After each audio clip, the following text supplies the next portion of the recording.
digamos, el medio a través del cual se iba a hacer la transmisión. Pero bueno, ya estamos aquí y vamos a empezar. Vamos a empezar ya con este pequeño seminario. Yo en realidad quería empezar esta charla a las 6 de la tarde. Bueno, ya son 6:27 por estos percances tecnológicos. Veremos hasta dónde llegamos en todo caso. La idea también no es interferir con el desempeño de la selección el día de hoy a las 7. Por eso es que, bueno, quería empezarlo un poco más temprano. Ya para no agotar el tiempo, no estoy muy seguro si es que se ha habido alguna presentación de parte de la institución. En todo caso me presento. Mi nombre es José Manuel Villegas Valenzuela, soy abogado por la Universidad Nacional Mayor de San Marcos. Y bueno, pues en esta charla breve, intento hacerlo breve, vamos a hablar sobre unos criterios jurisprudenciales en materia de posesión, propiedad y prescripción adquisitiva de dominio. Dado que el tiempo es corto, he tratado de sintetizarlo solamente en algunos puntos. Cuando se trata, en lo que concierne a lo que es posesión, me abocaré al desalojo, ¿no? Esta acción posesoria por la cual se pide la restitución de la posesión a quien alega pues tener un derecho a la restitución del bien, ¿no? Frente a otro sujeto del cual se refiere, del cual se sustenta, o más bien se alega, se arguye, que no ostenta un título posesorio. Y en cuanto a lo que es el tema de propiedad y prescripción adquisitiva de dominio, pues básicamente me abocaré a lo que es prescripción adquisitiva de dominio, ¿no? Tomando en cuenta que, para no dejar de tocar el tema de propiedad, pues considerarla como un modo de adquisición originario de la propiedad. Entonces, básicamente me centraré en esos dos puntos. Desalojo, algunas cuestiones que han quedado pendientes, algunas cuestiones que no han merecido mayor discusión, o algunos criterios jurisprudenciales que son importantes mencionar en este momento. Y de parte también de la prescripción adquisitiva de dominio, también algunos criterios y una posición mía a propósito de un trabajo de investigación que hace poco he estado realizando. Bien, vamos entonces con lo primero, que es el desalojo, ¿no? A propósito del desalojo por ocupación precaria, hay que referir que para ello tenemos jurisprudencia vinculante, que es el cuarto pleno casatorio, que ha establecido reglas sobre cómo debe entenderse primero la categoría de lo que es el título, cómo debe interpretarse, cómo debe entenderse la categoría de ocupación precaria, entre otros supuestos que eran muy, vamos a decirlo, habituales en los procesos de desalojo por ocupación precaria, respecto al cual el cuarto pleno casatorio ha establecido algunas reglas, también unos criterios de interpretación sobre cómo tiene que valorarse, interpretarse la determinada institución jurídica o categoría jurídica que se haya referido en ese punto, en esa regla vinculante, en ese precedente vinculante. El primero de ellos, sobre lo cual tenemos que reflexionar, es sobre el título, ¿no? Se ha dicho, y creo que con justa razón, que la regla 2, que hace referencia a que el título debe entenderse como cualquier acto jurídico por el cual se autorice a la parte demandada, ahí decía demandada, en realidad también podría aplicar para el título, también lo tiene el demandante, a ejercer la posesión del bien, dice, entonces se está entendiendo esta regla 2 como si el título fuera acto jurídico. Pero como sabemos, pues en realidad el pleno allí se queda corto, ¿no? Dado que el título no solamente puede tener su fuente en un acto jurídico, sino también en una disposición normativa. Y no obstante ello, es una posición que se ha planteado de parte de la doctrina, podemos ver ciertamente que en los fundamentos 51 y 54, cuando se hace referencia al título, fundamentos de la sentencia propiamente dicha, ahí cuando se define el título se hace referencia a que no solamente puede versar o puede tener su fuente en un acto, que se entendería un acto jurídico, sino también en un hecho. Entonces, ¿cómo deberíamos entender que el título pueda versar sobre una disposición normativa? Cuando ésta contenga un hecho jurídico. Cuando ésta contenga un hecho jurídico por el cual se otorgue precisamente un derecho a permanecer en el bien, a ocupar el bien.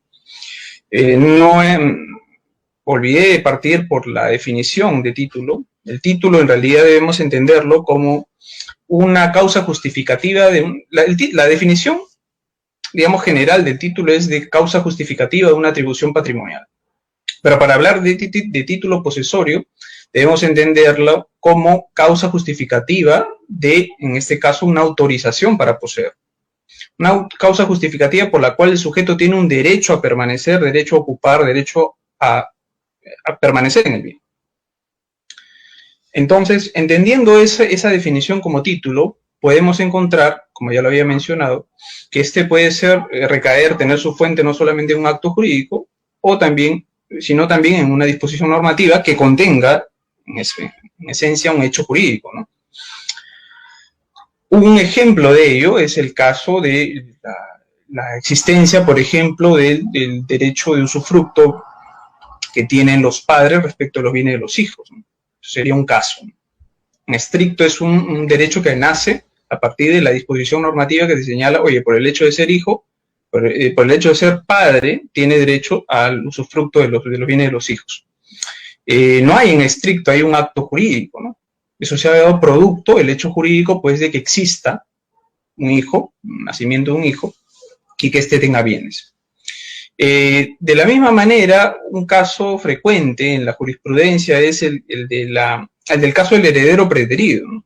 Que tiene, digamos, hay un causante o dos causantes, padre y madre, fallecen y pues de 3 hijos, por ejemplo, 2 de ellos van a una notaría y otorgan una escritura pública de sucesión intestada, por la cual solamente ambos aparecen como herederos.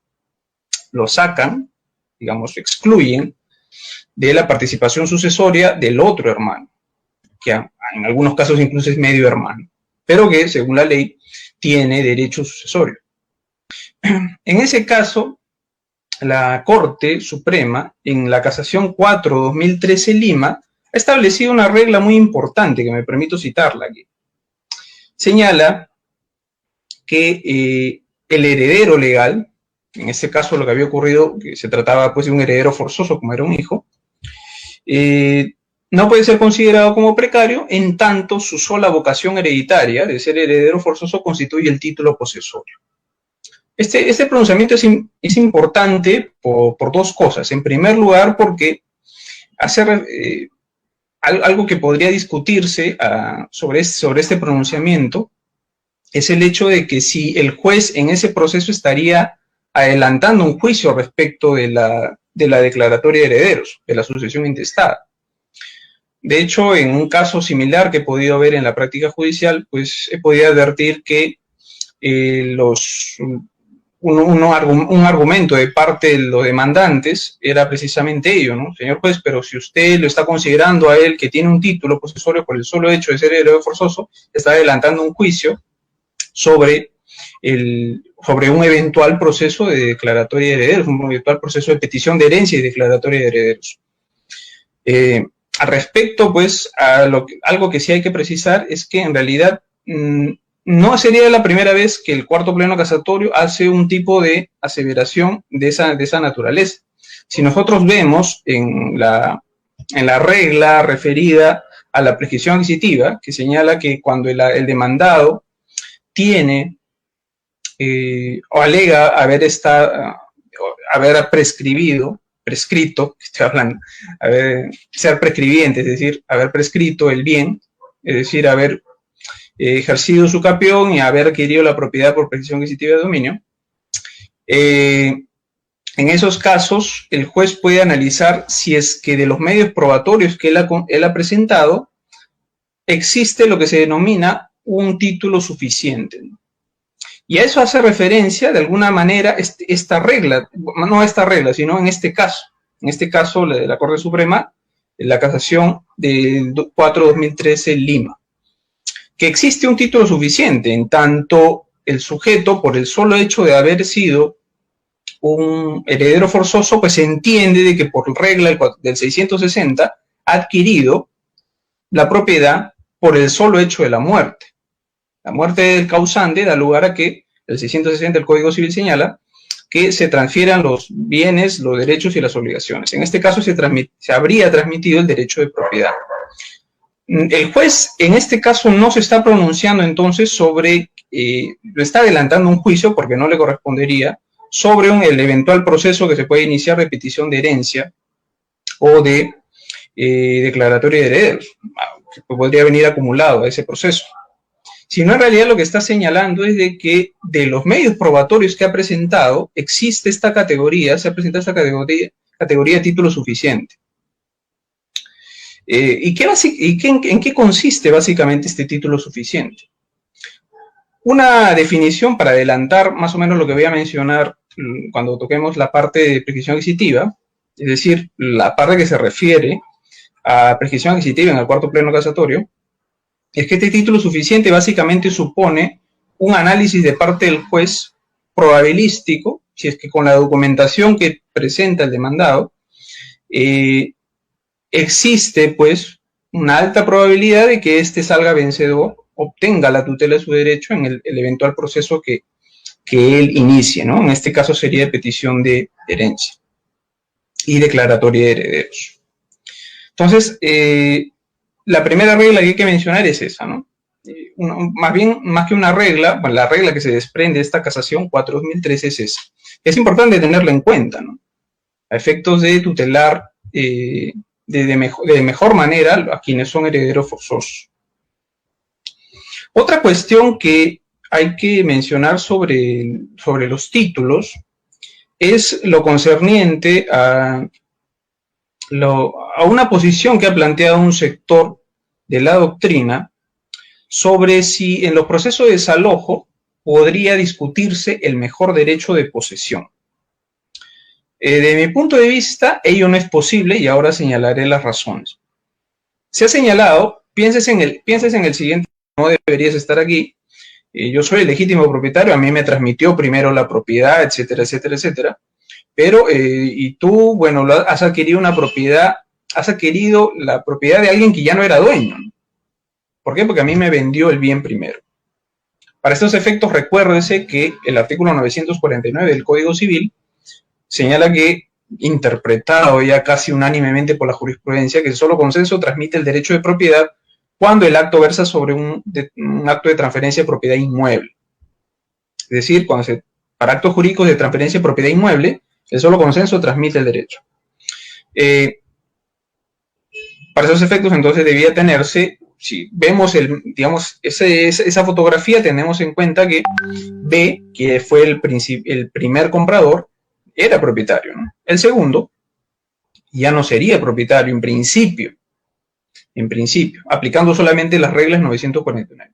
No obstante, ahí habría pues que discutir quién de los dos tendría un mejor derecho de propiedad. Les planteaba ese caso porque un sector de la doctrina ha señalado que en los procesos de desalojo podría discutirse un mejor derecho de posesión, que en este caso estaría sustentado en el mejor derecho de propiedad, en el proceso de desalojo. Yo sostengo que no es posible ello, no me parece posible que se pueda discutir ello, un proceso de desalojo, pese a que ya el noveno pleno casatorio de alguna forma nos ha dicho que los procesos sumarísimos son procesos plenarios, aunque rápidos, con etapas procesales un poco más cortas, una limitación para la etapa probatoria, pero que al fin y al cabo son plenarios. Pese a esa digamos, posición que ha adoptado el noveno pleno casatorio sobre los procesos sumarísimos, creo que en este caso, de alguna forma, admitir la posibilidad de discutir mejor derecho de posesión en un proceso de desalojo por ocupación precaria, en realidad, además de desnaturalizar el proceso, que en realidad, pues, por las limitaciones probatorias solamente debería determinar si es que solo debería terminar el proceso analizando si es que el demandado ostenta un título posesorio o no. Si ostenta, ahí debería declararse solamente infundada la demanda. Entrar a discutir desnaturalizaría ya la finalidad de ese proceso. Pero más que por la misma naturaleza jurídica de ese proceso de desalojo, las mismas reglas del proceso sumarísimo, de mi punto de vista, pues harían dificultosa la posibilidad de dilucidar si realmente existe un mejor derecho de propiedad o de posesión de parte de uno de ellos de parte del demandante o del demandado. ¿Por qué? Porque como ya ha venido diciendo la doctrina que sigo, sobre el proceso para las reglas que se van a aplicar para el proceso de desalojo para las reglas que se aplican para discutir a quién tiene que preferirse en el derecho, tanto en los procesos de mejor derecho de propiedad como en el proceso de mejor derecho de posesión, tiene que ser previo. El presupuesto para que se apliquen las reglas es que ambos hayan actuado de buena fe. Entonces, un aspecto que podría discutirse a efectos de determinar una prevalencia de parte de uno de ellos en un mejor derecho es la buena fe. En realidad, en el proceso tendría que determinarse por su categoría antitética, ¿no? Que es la mala fe. El proceso tendría que probarse que existe una mala fe de parte de uno a efecto de decir, oye, juez declara prevalente mi derecho frente al otro. En ese sentido, creo que, dado que eso se tendría que discutir la existencia de mala fe de parte del demandante o del demandado, ello es una cuestión que es bastante difícil realizarla en un proceso sumarísimo, como el proceso de desalojo por ocupación precaria, dado que en este tipo de procesos, pues, los medios probatorios que se admiten son solamente los medios probatorios de actuación inmediata, ¿no? Básicamente prueba documental. Y probar la mala fe no necesariamente puede realizarse a través de prueba documental. Podría eventualmente necesitarse, por ejemplo, declaratoria de testigos. O tomando en cuenta algo que ha señalado la Corte Suprema en una casación que es lo tengo por aquí, creo, la casación, ¿dónde estás? La casación 3187-2013 Cajamarca, que establece que el comprador tiene la carga de constatar físicamente el bien y si no lo hace, incurre de alguna manera en un acto de mala fe, pues ello ameritaría, como digo, una etapa probatoria más amplia, de la cual es ajena al proceso sumarísimo en el cual se tramita el proceso de desalojo por ocupación precaria. Entonces, por ahí, esa tesis que se ha sostenido en la doctrina que he podido revisar no me parece, pues, digamos, que no parece que deba ser compartida por parte de la jurisprudencia ni por la doctrina. Sin embargo, pues hay tendencias aún en la jurisprudencia sobre realmente hasta qué punto poder llegar a discutir la eficacia o la validez de los títulos que presenta cada una de las partes. Hay casaciones en las cuales incluso el juez ha entrado a discutir si es que en un proceso de desalojo por ocupación precaria, si es que el título, por ejemplo, es ineficaz, ¿no? Ineficaz por otra causal, por ejemplo, por falta de representación, ¿no? Ese tipo de cuestión. O entrar a discutir, incluso ha habido uno que otro pronunciamiento en el cual ligeramente se ha querido hacer un análisis sobre si existe un mejor derecho de posesión de uno o de otra parte. Creo, por las razones que ya expuse, que eso no debería ser, esa posición no debería ser compartida. Bien. Sobre la legitimación activa, es decir, ¿quién puede plantear el desalojo por ocupación precaria? La regla 4 ha hecho bien en establecer que quien puede hacerlo no solamente es el propietario, que duda cabe, sino también el administrador y, en general, todo aquel que considere tener un derecho a pedir la restitución del predio. Sobre esta regla, alguna vez llegó un caso en la corte donde yo trabajo, que era bastante interesante, ¿no? Versaba sobre lo siguiente: era un demandante, el demandante que era un comprador que había celebrado un contrato que tenía un pacto particular, que era la cláusula de reserva de dominio. ¿Qué supone la cláusula de reserva de dominio? Que el comprador no adquiere directamente el derecho de propiedad, sino que ese derecho de propiedad, la transferencia del derecho de propiedad, está supeditado al pago de la totalidad del precio o de una parte de él. Entonces, ustedes saben que por regla, si es que no se incorpora esa cláusula En un contrato de compraventa ya hemos referido que por el 949 el defecto traslativo se habría producido de manera directa. Sin embargo, al haberse incorporado esa cláusula, lo que se hace es que se supedite la transferencia de propiedad, es decir, no se produzca la transferencia de propiedad hasta que acaezca este hecho. ¿Cuál es? Que se pague o la totalidad del precio o una parte del precio, dependiendo de lo que haya impactado las partes. Bien, entonces, en ese contexto es que aparecía este caso. Había un demandante, insisto, con un comprador con cláusula de reserva de dominio, y este pues había adquirido, no había adquirido todavía la propiedad del bien, ojo. Sin embargo, pese a ello, pese a que tenía ese contrato, lo transmitía, demandó, pese a que no era propietario, demandó contra un sujeto pues que se había metido en el bien, ¿no? Era un invasor. Este invasor ciertamente no tenía nada, él lo sabía. De hecho, eso era palpable desde que empezaba a presentar tantos escritos dilatorios como pudieran. Y como sabía este demandado que no tenía nada, no tenía ningún título que justifique su posesión allí, lo que hizo pues es atacar el título del demandado, ver si el demandante ostentaba un título que autorice precisamente a pedir la restitución sobre el bien. ¿Y qué fue lo que dijo el demandado? Leyó el contrato de compraventa y dijo, no, pues el demandante no es propietario.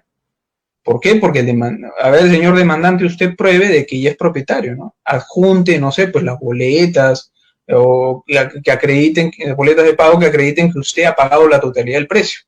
En este caso en particular, el contrato se supeditaba la transferencia de propiedad al pago total del precio. Entonces, el demandado le dijo, acredita eso y yo te creo, ¿no? Tú eres de propietario, tú tendrías el derecho a pedirme la restitución del bien. Entonces llegó el caso, y un caso bastante interesante, y tuvo que discutirse ahí si es que efectivamente el demandante tenía la legitimación activa. La legitimación activa para pedir que le pueda ordenar la restitución del bien a su favor. Y pues tuvimos que ceñirnos a lo que señala la regla 4, ¿no? Que la legitimación activa no solamente la tiene el propietario, sino en general todo aquel que alegue tener derecho a pedir la restitución del predio. La pregunta entonces estribaba en dilucidar si es que este sujeto compra. Cierto es que sí ostentaba un derecho expectaticio a adquirirlo. Soy de la posición que considera que los contratos de reserva de dominio en realidad son contratos con condiciones en el cumplimiento. Es decir, en el cual, no, a diferencia de los contratos sometidos a condición total, llamada también por la doctrina italiana condición en el contrato, no son contratos en los cuales todos los efectos sean supeditados, sino solamente algunos de ellos. En este caso, se ejecutan los efectos propios del contrato, como es el pago del precio, no está suspendido ello, pero lo que se supedita, lo que está sometido a condición suspensiva, es la transferencia del derecho de propiedad. ¿A qué está suspendida? Al acaecimiento de qué hecho?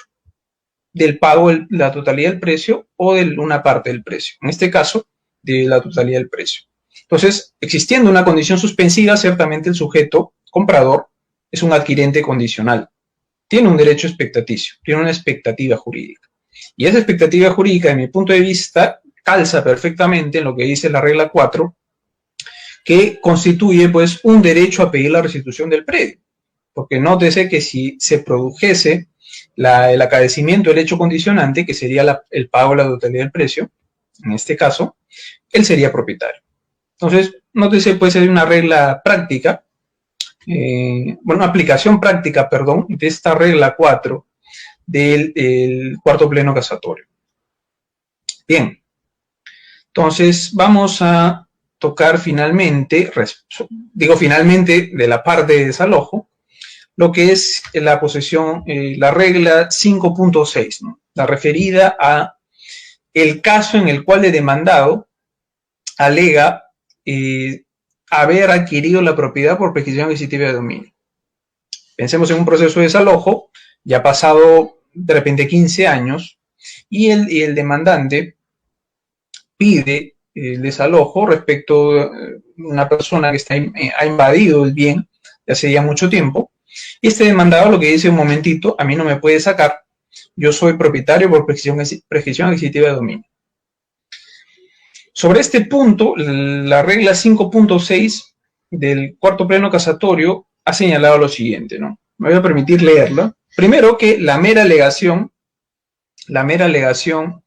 del hecho la mera alegación de haber adquirido la propiedad por prescripción adquisitiva de dominio no constituye, no enerva, no desvirtúa la posesión, no desvirtúa, perdón, la pretensión del demandante, en este caso, de desalojo por ocupación precaria, sino que es necesario que el demandado presente medios probatorios, en este caso documentales, porque se trata de un proceso sumarísimo, medios probatorios que generen convicción en el juez, convicción suficiente en el juez, de ostentar lo que se llama un título suficiente. Eso hace referencia el 5.6 leído con el fundamento 63. Algo que es importante señalar es que el fundamento 63 es la ratio decidendi, me estoy refiriendo a cuarto pleno casatorio. El fundamento 63, numeral 6 en romanos, es la ratio decidendi de la regla 5.6. Y si nosotros leemos esa regla, nos podremos dar cuenta, como ya lo mencioné, que allí se señala que, o sea, la mera alegación del demandado de haber adquirido la propiedad por prescripción adquisitiva de dominio no es suficiente. ¿Qué es necesario para que finalmente se declare infundada la demanda? Que presente documentos. En realidad, en la práctica tienes que presentar bastantes documentos como para que genere convicción suficiente en el juez que habrías adquirido la propiedad por prescripción adquisitiva de dominio, y de esta manera sustentar el título suficiente. ¿Qué es lo que quiero decir? Que cuando el fundamento 63 señala de que el demandado debe acreditar tener un título suficiente, en realidad este título suficiente, como ya lo había adelantado, supone que para el juez exista una alta probabilidad de que el demandado habría ganado la propiedad por prescripción adquisitiva de dominio. Tomando en cuenta que la prescripción adquisitiva de dominio, si es que esto se lleva a proceso, se emitirá una sentencia declarativa, es decir, una sentencia que declare o reconozca ya una situación preexistente, algo que ya se produjo. Ciertamente, este proceso, este eventual proceso que se inicie, va a seguir su curso normalmente. Lo que se ha dicho en el 5.6 es que no hay un adelantamiento de una posición, o el juez no podría pronunciarse sobre la prescripción adquisitiva de dominio, en este caso de desalojo. Sin embargo, si el demandado presenta amplia documentación que acredite de que muy probablemente habría adquirido la propiedad por prescripción adquisitiva de dominio, al punto que eso genere convicción suficiente en el juez, ello será considerado, según el fundamento 63, como un título suficiente. Esta categoría de título suficiente aparece aquí en el 5.6, en el fundamento 63, perdón. Sin embargo, en el cuarto pleno no hay un desarrollo, digamos, vamos a decirlo, más pormenorizado, más, digamos, detallado sobre qué significa, ¿no? Se deduce entonces de que este título suficiente se sustenta en digamos, en una amplia probabilidad. No quiero entrar al término de verosimilitud para no confundir con las medidas cautelares, pero es una amplia probabilidad de que el derecho obtenido por el solo transcurso del tiempo se habría adquirido. Ese es en cuanto a la regla 5.6, como dije, referido a la prescripción adquisitiva de dominio. Digamos, a la alegación del demandado de haber adquirido la propiedad por prescripción adquisitiva de dominio en el proceso de desalojo. Entonces, nótese ello, ¿no? Lo primero que se puede desprender de esta regla 5.6 son, en primer lugar, que el juez no va a emitir un pronunciamiento y en ese caso no va a haber una sentencia con calidad de cosa juzgada que se haya pronunciado sobre el usucapión. ¿Por qué? Porque el juez no emite un pronunciamiento sobre ello. Y en segundo lugar, se está considerando, como corresponde a la prescripción adquisitiva, como un proceso declarativo, al proceso judicial de prescripción adquisitiva como un proceso declarativo. Ahora bien, otra regla que aparece en el mismo 5.6 es el caso de qué ocurre si es que el demandado, que es el usucapiente, finalmente obtiene ya una sentencia. Lo que señala la segunda parte, más bien la última parte del 5.6, es que de declararse fundada la demanda de desalojo por ocupación precaria, en nada afecta lo que se vaya a decidir en el proceso de usucapión. Puesto que el usucapiente, dice, tendrá expedito su derecho para solicitar la inejecución del mandato de desalojo, en esencia, la inejecución del lanzamiento, o en todo caso, dice, para pedir la devolución del inmueble. Pueden en ese caso realizar esos dos actos, o pedir la inejecución del lanzamiento o pedir la devolución del inmueble. Pero si uno advierte, el 5.6 no señala qué calidad tendría que tener esa sentencia obtenida en el proceso de desalojo. Para ello hay que remitirnos al fundamento 63. En el fundamento 63, tengo que mirar aquí, no, en el fundamento 63 se señala de que esta sentencia debe ser una sentencia con calidad de firme. No lo dice expresamente así, pero en el fundamento 63, en la última parte, se señala de que de ampararse, es decir, la pretensión en el proceso de prescripción adquisitiva de dominio, mediante resolución definitiva, dice, el usucapiente tendrá expedito su derecho para hacer esos dos actos que ya expuse antes. Ese término resolución definitiva debe entenderse como sentencia firme, según la doctrina que sigue. Entonces, ese es un aspecto que hay que tener en cuenta. No solamente se trata de no podría ser en todo caso una sentencia solamente que se ha declarado fundada la demanda en primera instancia, es decir, que no tiene la calidad de firme, sino es necesario que ya haya obtenido la firmeza y en consecuencia la calidad de cosa juzgada. Sobre esto, también un caso que pude ver en la práctica judicial fue lo siguiente, ¿no? ¿Qué ocurre si es que una situación similar se presentara en un proceso de reivindicación? Les explico un poco. Se trataba en realidad el proceso iniciaba, el proceso que se pudo conocer aquí, fue un proceso de prescripción adquisitiva de dominio.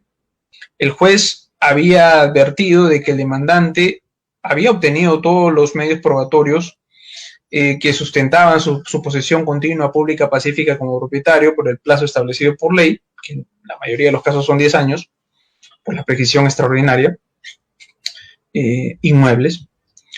Y lo que dijo fue en una primera parte de sus considerandos que el demandante había cumplido con presentar, o había cumplido, en este caso, con probar, acreditar la posesión, como dije, en esas calidades, continua, pública, pacífica como propietario. Sin embargo, dice, el juez continuaba diciendo, no puedo otorgarte la prescripción adquisitiva de dominio. ¿Por qué, señor juez? Porque existe un proceso de reivindicación que tiene la calidad de cosa juzgada en el cual ya te están ordenando la devolución del bien. Eso fue lo que dijo él, pues. Y dijo, para evitar sentencias contradictorias, pues lo siento, manito, no puedo declararte fundada tu demanda. Pese a que has cumplido ya con todos los requisitos que señala el 950. Entonces, ahí pues había un problema, ¿no? El juez, por un lado, le dice, sí has cumplido todos los requisitos, pero no puedo otorgarte la propiedad por esta razón. Porque ya existe un proceso con calidad de cosa juzgada de reivindicación en el cual te están ya ordenando la restitución. Ya está en ejecución. Al respecto, pues, cuando, se tuvo la oportunidad de analizar, ciertamente me parecía razonable lo que finalmente resuelve la sala, declarar nula la sentencia, porque lo que había ocurrido es que el mismo juez estaba inaplicando lo que señala el cuarto pleno casatorio. En el cuarto pleno casatorio que aplicado para desalojo decía de que, oye, no pasa nada si es que en el proceso de desalojo se declara fundada la demanda del demandante, pues, el demandante, porque tú, si en el proceso de prescripción adquisitiva tú obtienes el derecho de propiedad, nada impide para que puedas ir al proceso de desalojo y pedir la inejecución del mandato de lanzamiento, el lanzamiento, o la restitución del bien. Entonces, si el cuarto pleno te está diciendo eso, de que puedes tranquilamente tú, demandado en el proceso de desalojo, demandado usucapiente, venir al proceso de desalojo y pedir la inejecución del lanzamiento o pedir la restitución del bien, pues ciertamente decirle al demandante en el proceso de prescripción adquisitiva, decirle que no te puedo otorgar la prescripción adquisitiva de dominio porque ya hay un proceso con calidad de cosa juzgada, incluso en ejecución, pues eso contraviene totalmente lo que dice la regla 63, perdón, la regla 5.6 sustentada en el fundamento 63, numeral 6 en romanos, del cuarto pleno casatorio. Entonces, inaplica esa regla. Ahora bien, alguien podría decir por ahí que, bueno, es que esto versa sobre un proceso de desalojo y no sobre un proceso de reivindicación. Al respecto, la precisión que hay que hacer es que ya en una oportunidad la Corte Suprema ha señalado, ahora sí no tengo la casación, el numerito, justo me olvidé buscar ahorita que me acuerdo, ya en una oportunidad la Corte Suprema ha señalado que se puede aplicar de manera analógica las reglas del cuarto pleno casatorio a los procesos de reivindicación, toda vez que en ambos hay una similitud, ¿no? En ambos procesos el juez va a otorgar la restitución del bien, la posesión del bien. Tanto en el proceso de reivindicación como en el desalojo, se tiene la finalidad del proceso es esa. Entonces, se puede aplicar la regla del cuarto pleno casatorio. Aunque en esa casación se aplicó para el caso en el cual los demandados hayan alegado haber realizado edificaciones sobre el bien, pero que es perfectamente posible aplicar a otro tipo de procesos, ¿no? Pero en otro tipo de reglas. Otro tipo de reglas. Ay, la voz. ¿Cómo es este caso? Naturalmente, en los procesos de reivindicación, el juez podría, si es que el demandado reconviene la prescripción adquisitiva de dominio, podría pues acumular y de esa manera pronunciarse, ¿no?, tanto por la reivindicación como por la prescripción adquisitiva de dominio. Nada impide ello.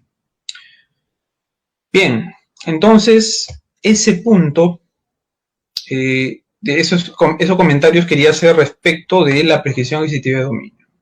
Más bien, sobre la regla, perdón, siempre decir la prescripción adquisitiva de dominio, sobre la regla del proceso de desalojo respecto a la prescripción adquisitiva de dominio. Ahora, uno de los argumentos que he podido leer ahí también de doctrina reciente sobre este punto es que una de las formas en que se podría desvirtuar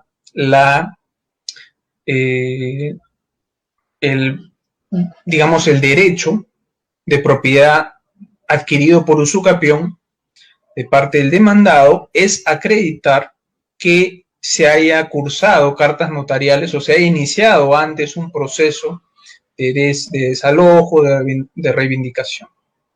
Porque según este sector de la doctrina son actos que producen interrupción, actos de interrupción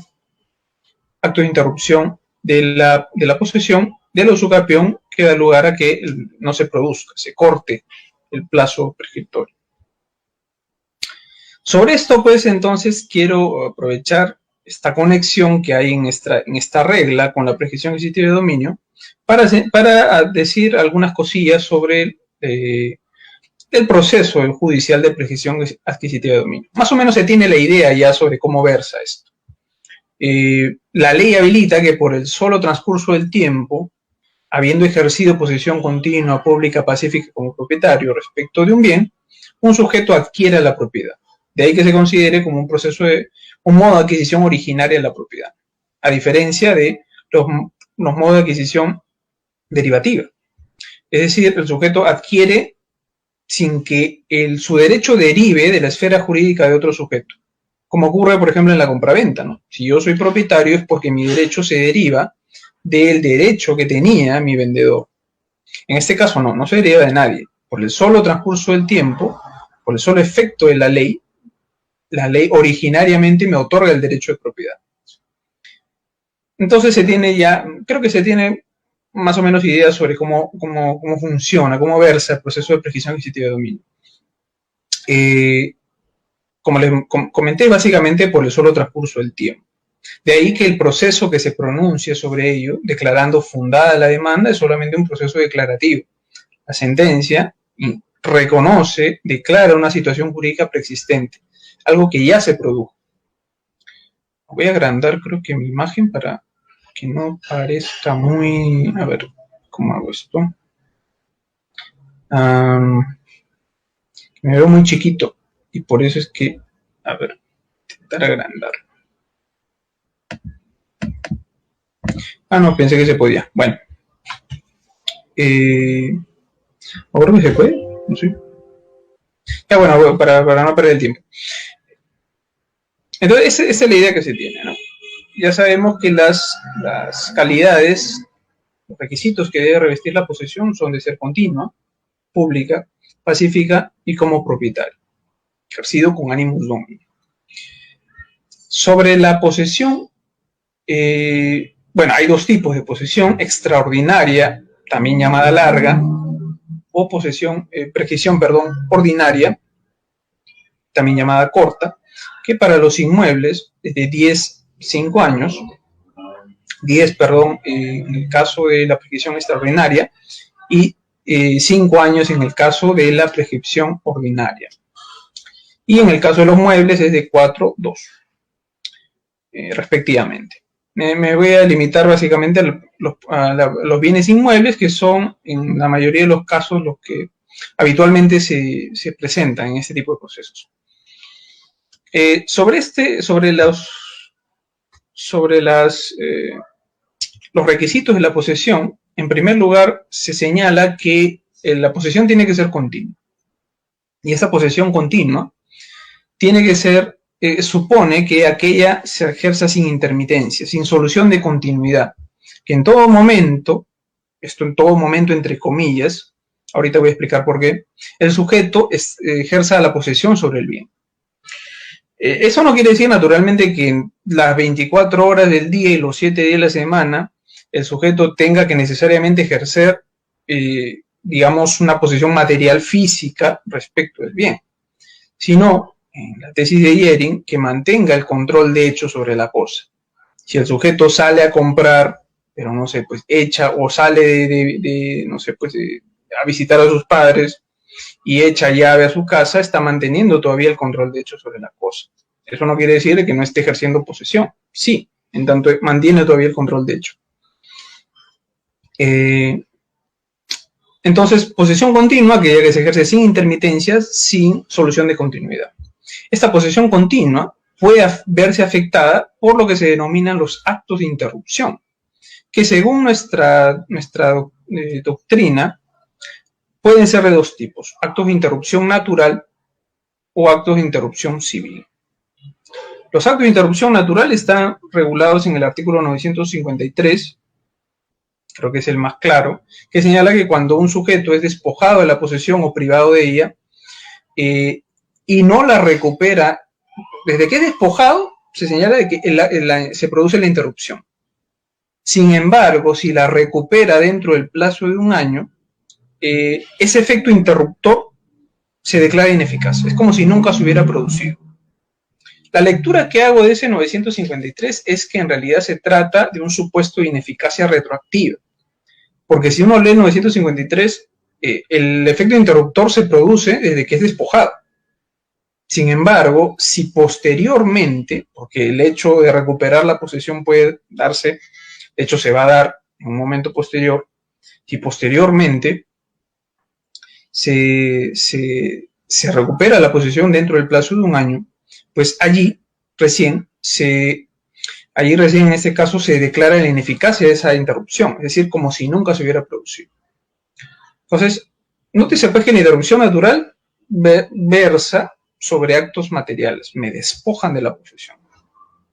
Sin embargo, la doctrina reconoce, y eso en muchos ordenamientos que siguen el common law, reconoce el supuesto de interrupción civil, que básicamente se produce cuando el propietario originario, el que puede aparecer como titular registral o de repente haber adquirido el titular registral, inicia un proceso de reivindicación de desalojo, un proceso judicial.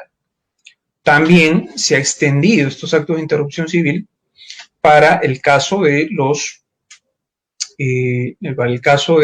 la remisión de cartas notariales. Cuando el propietario originario le dice, oye, invasor, retírate de mi bien.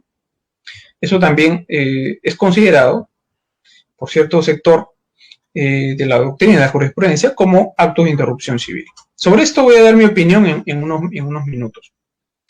Pese a que en doctrina se ha reconocido ello, digamos, porque hay ordenamientos jurídicos como por ejemplo el español que sí tienen positivizado, sí tienen regulado expresamente la interrupción civil, en nuestro ordenamiento jurídico, en nuestra doctrina, pues ha habido discusiones si es que realmente puede aplicarse esa categoría a nuestro ordenamiento jurídico. Se ha dicho que una posición ha sido de que la interrupción civil no está regulada en nuestro ordenamiento jurídico, dado que no hay una remisión como sí tenía el Código Civil de 1936 de aplicar las normas de interrupción o las normas en general de la prescripción extintiva a la prescripción adquisitiva. Al no haber esa remisión, nuestro Código Civil, se ha dicho en una primera tesis, nuestro Código Civil solamente reconoce la interrupción natural, es decir, cuando eres despojado, privado de la posesión y no la recuperas en el plazo de un año. ¿Qué genera eso? De que si estabas, por ejemplo, poseyendo por 8 años, te despojaron de la posesión y no recuperaste en el plazo de un año, o si habiendo iniciado una demanda de interrecto a recobrar básicamente, no te restituyen, eso da lugar a que tus 8 años que estuviste poseyendo se corten. Tienes que empezar desde cero. Entonces, esa es la única causal de interrupción, de la interrupción natural, según este sector de la doctrina, que estaría reconocido en nuestro ordenamiento jurídico.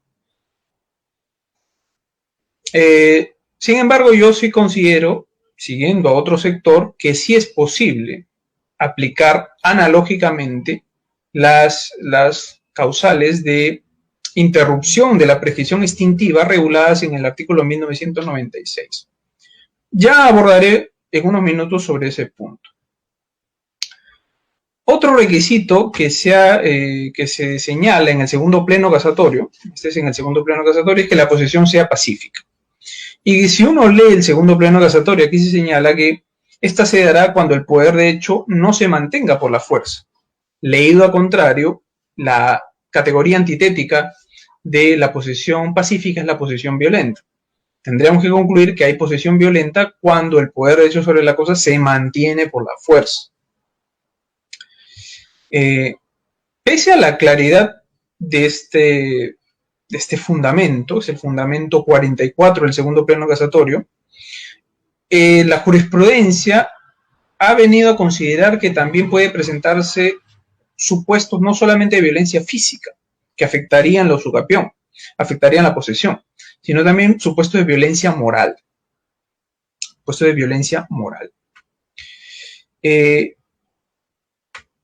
Ciertamente esta posición es factible de hacerse, tomando en cuenta que el fundamento 44 que ha señalado lo que les he dicho, la definición de posesión pacífica, no es la ratio decidendi del segundo pleno casatorio, y por tanto no es vinculante. Ese fundamento 44 del segundo pleno casatorio no es vinculante. De ahí que abre la puerta que los jueces puedan interpretarlo de una manera distinta como se ha planteado en el fundamento 44. Una de esas interpretaciones distintas precisamente es considerar no solamente a la violencia física como el supuesto de vulneración a la pacificidad, como supuesto de posesión violenta. Como ya les he leído, aquí se señala que la posesión pacífica es cuando el poder de hecho sobre la cosa no se mantiene por la fuerza. Debido al contrario, cuando sí se mantiene por la fuerza, hay posesión violenta. Sin embargo, como decía, hay un sector de la jurisprudencia que ha considerado que también puede darse los casos de violencia moral. Sin embargo, de las sentencias casatorias que he podido revisar, en estricto no hay una definición sobre lo que ellos consideran violencia moral. Simplemente dice que la posesión violenta puede ser por violencia física o violencia moral. ¿Y qué debe entenderse entonces por violencia moral? Si dado que no hay una definición, primero en nuestro Código Civil, para la usucapión, estamos hablando, sobre lo que debe entenderse por violencia moral, y la jurisprudencia tampoco ha dado una definición sobre ello, creo que es conveniente remitirnos a una categoría muy cercana a este concepto, que es la violencia moral, pero que aparece en los vicios de la voluntad, ¿no? Para la celebración de los actos jurídicos. Ahí tenemos a la vis absoluta, la violencia física, y la vis compulsiva, que es la intimidación. Entonces, si uno revisa la doctrina, doctrina autorizada que desarrolla la categoría de violencia moral aplicado para los vicios de la voluntad, considera precisamente la intimidación como la violencia moral. Si llevamos esto al plano de la usucapión, tendremos que concluir que cuando habría violencia moral para violencia moral respecto de la posesión, es decir, una posesión violenta con violencia moral. Desde mi punto de vista, cuando hay intimidación, amenaza, pero de recuperar por la fuerza el bien. Creo que esa sería la interpretación que debería darse sobre esta categoría de violencia moral que ha aparecido en la jurisprudencia. De que sea intimidación, amenaza de recuperar por la fuerza el bien, mediante actos materiales, ¿no? No sé, de repente algún tipo de perturbación posesoria previa, que de alguna forma, pues, ya le ponga en conocimiento el usucapiente de que el propietario originario quiere sacarlo por la fuerza. Esa interpretación, desde mi punto de vista, debería hacerse sobre la violencia moral. Sin embargo, pareciera que la jurisprudencia ha interpretado en múltiples casaciones como violencia moral también los casos en los cuales se inicia procesos judiciales, e incluso cuando se remite cartas notariales de parte del propietario originario hacia el usucapiente. Desde mi punto de vista, ello no es correcto, por la razón que ya expuse, ¿no? La violencia moral debe ser entendida como una intimidación, amenaza, pero recuperar por la fuerza. Nótese también que, tomando en cuenta que la posesión es un hecho jurídico, hablar de violencia, de posesión violencia, en realidad debe estar referida al plano de los hechos, no al plano de los derechos. Cuando un sujeto inicia un proceso judicial, en realidad un proceso judicial de reivindicación y desalojo, sobre lo que hay controversia básicamente es sobre el plano de los derechos. Se discute quién tiene derecho y quién no tiene derecho. No hay en estricto una discusión sobre el plano de los hechos, si es que uno se da cuenta. De ahí que creo que el hablar de posesión violenta, porque esa es la categoría antitética de la posesión pacífica, aplicado para procesos judiciales, creo que no resiste el término. Creo que no es posible hablar de una posesión violenta cuando se inicia procesos judiciales. Más aún si, como ha señalado atentamente la doctrina que sigo, creo que los procesos judiciales son la forma más pacífica de resolver las controversias. Entonces, creo que en lo que respecta a la pacificidad, los procesos judiciales ni las cartas notariales afectan la misma. Es decir, la pacificidad no se ve afectada por la remisión de cartas notariales ni el inicio de procesos judiciales.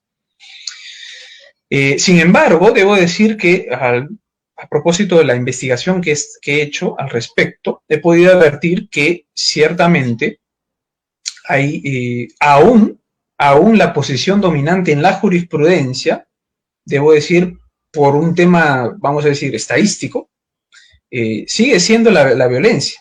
Es decir, la tesis de la afectación de la pacificidad, ¿no? O la tesis de la violencia. Es decir, en múltiples casaciones aún se sigue considerando de que los procesos judiciales y las cartas notariales, sobre todo el primer caso, el inicio de procesos judiciales, afectan la pacificidad. Posición que, como ya había mencionado, no comparto, primero por lo que ya señalé, ¿no? Creo que la categoría de violencia moral no encaja para este caso. En segundo lugar, es difícil que el término resista la categoría de violenta para atribuirlo a los procesos judiciales. Y además, algo que se ha cuestionado también es que si uno analiza algo que ha pasado por inadvertido más bien, es que si se analiza la tesis de la afectación de la pacificidad, en realidad uno podrá advertir que no hay, es menos, vamos a decirlo, menos, favorece menos la posición del usucapiente. ¿Por qué? Porque si seguimos con la tesis de la afectación de la pacificidad, la tesis de que los procesos judiciales son una posesión violenta, dan lugar a la violencia en la posesión, ¿qué pasaría, por ejemplo, sin la reivindicación o el desalojo que ha iniciado el propietario originario es declarada infundada, ¿no? Es declarada infundada. Si seguimos la tesis de la afectación de la pacificidad, tendríamos que forzosamente concluir que en todo el proceso, durante todo el proceso, ha habido violencia, ha habido afectación de la pacificidad. Porque si sostenemos de que la afectación de la pacificidad solamente basta que exista controversia judicial, tendremos que decir, bueno, desde que se presentó la demanda hasta que se emitió la sentencia, aunque haya sido declarada infundada, ha habido controversia. Y acuérdense que el fundamento 44 del literal B del segundo pleno casatorio también señala de que pasa a haber posesión pacífica una vez que cesa la violencia que instauró el nuevo estado de cosas. Puede haberse ingresado con violencia al bien, pero si esta cesa, la posesión será no violenta, será pacífica. Esto, según la tesis de la afectación de la pacificidad en los procesos judiciales, no podría aplicarse, porque tendría que concluirse, como dije, que necesariamente durante todo el proceso hubo posesión violenta, porque durante todo el proceso hubo controversia, nunca cesó la violencia. Otro problema que tiene la tesis de la pacificidad es de que no podría explicar cómo es que se produce qué efectos tiene, por ejemplo, la remisión de una carta notarial, ¿no? Actos extrajudiciales. Actos extrajudiciales como la revisión de una carta notarial en la cual el propietario originario le pide la restitución del bien. Hablando rápido, ¿no? Voy a participar en la batalla de los gallos, junto a Jace, a Necros y a J. Me salí del tema. En esos casos decía que no se permite explicar la tesis de la afectación de la pacificidad. ¿Por qué? Porque ¿qué ocurriría, por ejemplo, si el propietario originario remite una carta notarial en el momento en el cual el usucapiente llevaba 3 años? Alguien podría decir ahí que, bueno, se habría interrumpido la pacificidad, la posesión, la usucapión, por haberse vulnerado la pacificidad. Pero eso no contraviene lo que se ha denominado la funcionalidad de esa categoría, posesión pacífica. Si se dice de que cuando puede ingresarse violentamente, pero puede cesar, puede haber posesión pacífica cuando cesa la violencia, ¿no sería ese un supuesto, lanzo como pregunta, de cesación de violencia cuando le remite la carta notarial y no pasa nada? Uno, ¿no? En segundo lugar, se ha dicho de que remitir una carta notarial interrumpiría la posesión, interrumpiría la usucapión. Y la pregunta es, ¿pero los actos de interrupción realmente interrumpiría la posesión? La interrupción en realidad es un acto que afecta la continuidad, que es otro requisito que se exige para la posesión, no la pacificidad. Máxime, si como sostiene un sector de la doctrina no se reconoce que nuestro ordenamiento jurídico haya regulado la interrupción civil, con mayor razón pues va a ser difícil que se pueda hablar de que la carga notarial remitida de parte del propietario originario del usucapiente haya interrumpido. Porque según esta doctrina, pues eso no interrumpe, no hay interrupción civil. La única interrupción que está regulada es la interrupción natural. Y la remisión de una carta notarial no genera que se despoje la posesión. ¿Me dejo entender? Entonces, esos problemas tiene esta tesis de la falta de pacificidad. Entonces, sí sostengo, sí comparto la posición de la casación 2434-2014, Cusco, que sostiene que es una, como ya les había adelantado, no es una posición dominante. En realidad la posición dominante creo que sigue siendo todavía la de la pacificidad. Esta casación 2434-2014 Cusco señala que la remisión de cartas notariales y el inicio de procesos judiciales no afectan la pacificidad. Sin embargo, son actos de interrupción civil. Sobre esta posición, yo considero que la comparto, pero en parte. Es decir, sí estoy de acuerdo con que los procesos judiciales, aunque hay que hacer una precisión ahí, sí estoy de acuerdo con que los procesos judiciales interrumpan civilmente la posesión, pero no estoy de acuerdo con que las cartas notariales tengan ese mismo efecto, es decir, de actos interruptores. Las razones las expondré a continuación. Se ha dicho de que en nuestro ordenamiento jurídico no está regulada la interrupción civil. Un primer ataque para no considerar la aplicación de la interrupción civil es que, bueno, no está regulada. No tenemos, he dicho, ese artículo, como así lo tenía el Código Civil de 1936, que hacía una remisión para aplicar por supletoriedad las reglas de la interrupción de la prescripción extintiva, que en nuestro actual Código Civil están regulados en el 1996 del Código Civil. La respuesta a esta tingencia que haría este sector de la doctrina sería la siguiente, ¿no? Pero el hecho de que no esté regulado en nuestro ordenamiento jurídico basta para ya considerarla, es decir, para considerarla no aplicable a nuestra realidad jurídica, a nuestro ordenamiento. Es decir, ¿acaso no es posible aplicar los métodos de integración de la norma jurídica precisamente cuando hay vacíos o lagunas normativas? Yo creo que sí.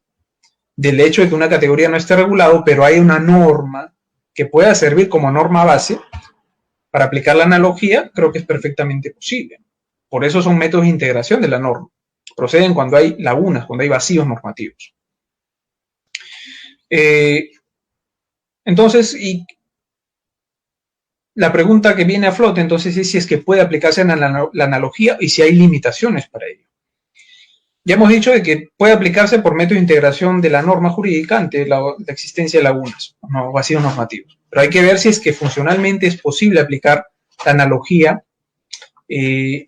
para conseguir la categoría de interrupción civil a través de las causales de interrupción de la prescripción extintiva. Debe recordarse que la analogía es un procedimiento por el que, este procedimiento analógico es un procedimiento por el cual se le asigna la consecuencia jurídica de una norma a un supuesto normativo, a un hecho que se parece al supuesto normativo de la norma base.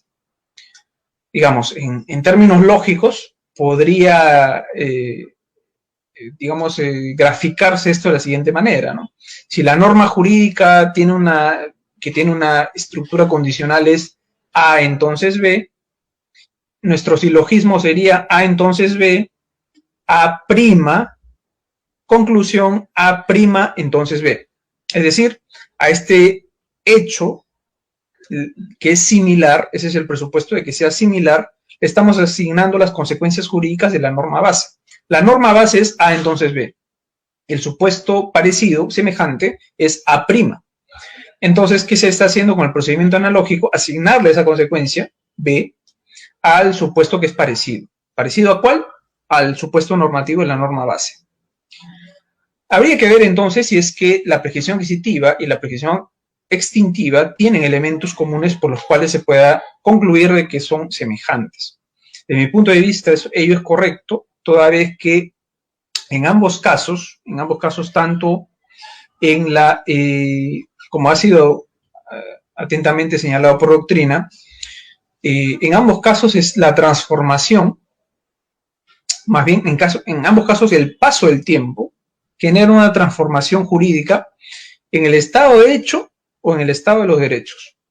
En el caso del estado de hecho, la sola posesión da lugar a que el sujeto adquiera un derecho de propiedad en la prescripción adquisitiva, por el solo paso del tiempo, por el solo transcurso del tiempo.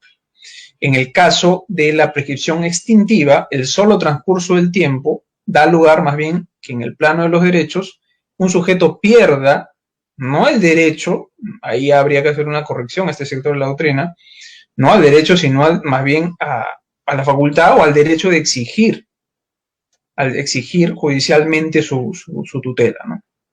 Soy de la posición de que la prescripción extintiva no extingue los derechos, no extingue el derecho, un sujeto lo tiene, sino que impide la posibilidad de ser exigido ante un órgano jurisdiccional, ¿no?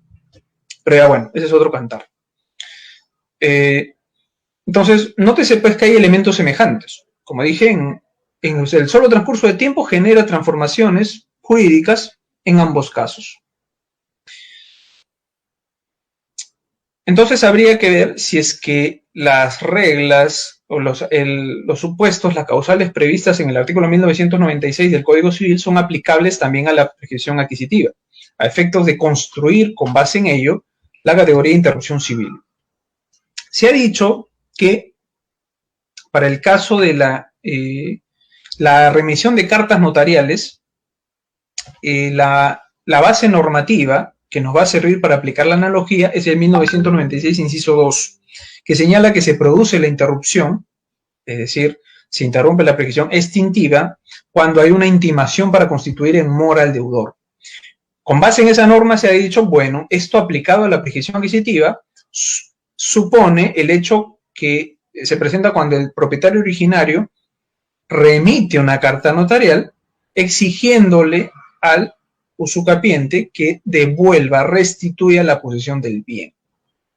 Esa entonces sería, para este sector de la doctrina, la base normativa. El hecho habría que buscar, en ese caso, si es que existen hechos semejantes, si es que esa intimación en mora, que aparece en el 1996, inciso 2, es perfectamente, o es semejante al requerimiento que hace el propietario originario respecto del usucapiente. La conclusión a la que llegamos es que eso no es así. No hay semejanza, tomando en cuenta que en ambos casos no hay una relación jurídica. Perdón, en el caso de la prescripción adquisitiva, pensemos nomás en la prescripción extraordinaria, no hay una relación jurídica que sí aparece en el 1996, inciso 2, cuando la norma señala que el efecto interruptor se produce con la intimación en mora al deudor. Desde ya se presupone que hay una relación jurídica entre ambos. Hay un acreedor y hay un deudor. Hay una relación jurídica obligatoria en las reglas del 1996, inciso 2. Sin embargo, si vemos, pensemos nomás en la prescripción extraordinaria, en la que no hay relación alguna entre el usucapiente y el propietario originario, ¿no? No es que las partes se han puesto de acuerdo para que uno adquiera la propiedad, eso ya sería una adquisición a título derivativo. Entonces, creo que en ese caso no es posible aplicar la analogía. Entonces, ese sería un primer argumento. Dado que no existe semejanza entre el hecho y el supuesto normativo de la norma base, no es posible aplicar analogía. Pero hay otra razón por la cual creo que no es posible calificar de actos de interrupción civil a la remisión de las cartas notariales. Y es lo señalado, y es el fundamento por el cual se llega a esta conclusión es la siguiente, ¿no? Tomando en cuenta la posición sostenida por la Corte di Cassazione en Italia, que ha hecho un desarrollo en el recurso número 18095 de 2014, algo que ha desarrollado aquí la Corte Suprema, la que sería la Corte Suprema italiana, la Corte di Cassazione, es es la definición que hace sobre los actos interruptores, ¿no? Que señala, voy a traducirlo rápidamente, que no se permite atribuir eficacia interruptora o interruptiva de la posesión, dice, sino a los actos que comporten para el poseedor la pérdida material del poder de hecho sobre la cosa. Es decir, para la Corte di Cassazione, para que un acto sea calificado como acto interruptor, es necesario que éste tenga la idoneidad, tenga la fuerza de generar la privación del poder de hecho sobre la cosa. Con base en esa definición, no cabe duda de que los procesos judiciales, por ejemplo, sí califican como actos interruptores, en tanto tienen la fuerza, aunque potencial, de privar del poder hecho sobre la cosa. En el caso de que se declare fundada la demanda del propietario originario, que duda cabe, ello va a dar lugar a que se ordene el lanzamiento del bien y el sujeto tenga que restituirlo. La pregunta entonces está si, tomando en cuenta esa definición, esas características que debe tener los actos interruptores, ello es aplicable para la remisión de las cartas notariales. La respuesta correcta es la negativa, es decir, no. Una carta notarial no tiene la fuerza de generar la privación del poder de hecho sobre la cosa. Nótese que, como ya lo había mencionado, la interrupción tiene, en este caso, la prescripción adquisitiva de dominio tiene que estar relacionado con el plano de los hechos jurídicos, el plano material. Entonces, las cartas notariales no tendrían esa fuerza y en consecuencia no podrían calificar como actos interruptores. Concluyendo y recapitulando, entonces, la remisión de las cartas notariales no pueden ser considerados como actos de interrupción civil por dos cosas. Primero, porque no es posible aplicar analógicamente el 1996 inciso 2 porque no aparece la semejanza entre el hecho, en este caso el requerimiento de restitución del bien, con el supuesto normativo de la norma base, que es la constitución en mora, al deudor. Y ese es el primer fundamento. Y el segundo fundamento por el cual no se puede calificar como actos de interrupción civil, porque no tienen la fuerza, la idoneidad de privar de la posesión material de la cosa. Descartada la posibilidad de calificar a la remisión de las cartas notariales como un acto de interrupción civil, pasaremos a ver si es que el inicio de procesos judiciales sí califican como tales. El 1996, inciso 3, señala que otra vez se produce la interrupción cuando se realiza la citación de la demanda o dice por otro acto con el cual se notifica al deudor, aun cuando dice se haya acudido a juez o autoridad competente. Citación de la demanda es la parte que nos interesa para sostener que precisamente esa es la base normativa para aplicar los procesos judiciales como actos de interrupción. Entonces, desde la aplicación del procedimiento analógico, sí es posible, en tanto hay bastante semejanza. La citación de la demanda produce la interrupción según el 1996, inciso 3. Ahora, llevado a la usucapión, llevado a la prescripción adquisitiva de dominio, en realidad sí habría que hacer algunas precisiones. No se trata de cualquier acto de interrupción. Es decir, no se trata de cualquier demanda. Debe ser una demanda que inicie un proceso judicial por el que se va a ordenar la restitución del bien. Otra vez, porque para hablar de usucapión tenemos que referirnos al plano de los hechos. De esta manera quedan descartados, como ya en alguna oportunidad, aunque de manera errónea, la Corte Suprema se ha pronunciado, de que han descartado pues los procesos de nulidad de acto jurídico, no sé, de resolución de contrato, vamos a decir, el caso de resolución de contrato, pues en este caso, pues de la prescripción adquisitiva de extraordinaria ciertamente no había vinculación, así que por ahí queda descartado. En el caso de otro tipo de procesos, ¿no? Otro tipo de procesos, no sé, pues se me está ocurriendo ahorita a ver, ¿qué otro tipo de procesos tenemos en civil? O sea, pues que nulidad de acto jurídico, anulabilidad, que no tengan que ver, a eso voy, con el pedido de restitución de la posesión del bien. Esa sería la primera precisión que hay que hacer, ¿no? Entonces, tiene que estar referido a actos que generen la restitución de la posesión del bien. Y califican como actos de interrupción civil porque, como ya lo había mencionado, genera la privación, aunque potencial, del poder de hecho sobre la cosa, que tiene en este caso el usucapiente. Ahora, habiendo ya señalado de que es posible aplicar primero que ante un vacío normativo se puede aplicar la analogía, además que se puede aplicar el procedimiento analógico aplicando la norma del 1996, inciso 3, para la prescripción adquisitiva de dominio.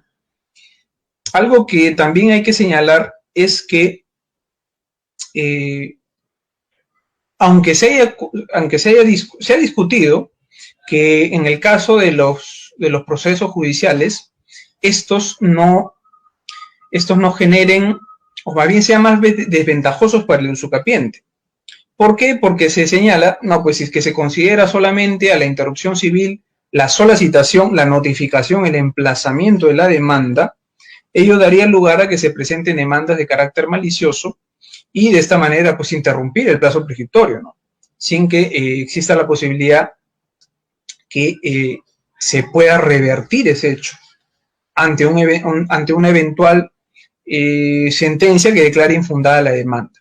Es decir, se ha dicho que en el caso de que se considere que los actos de interrupción civil, es decir, que en el caso que se considere que el inicio de procesos judiciales califica como un acto de interrupción civil, esto sería más desventajoso para el demandante, para el usucapiente, perdón, porque daría lugar a que se presenten demandas maliciosas, incluso si es que el demandante no es propietario del bien, no tiene la razón, por el solo hecho de haber emplazado al usucapiente con la demanda y haber interrumpido el plazo.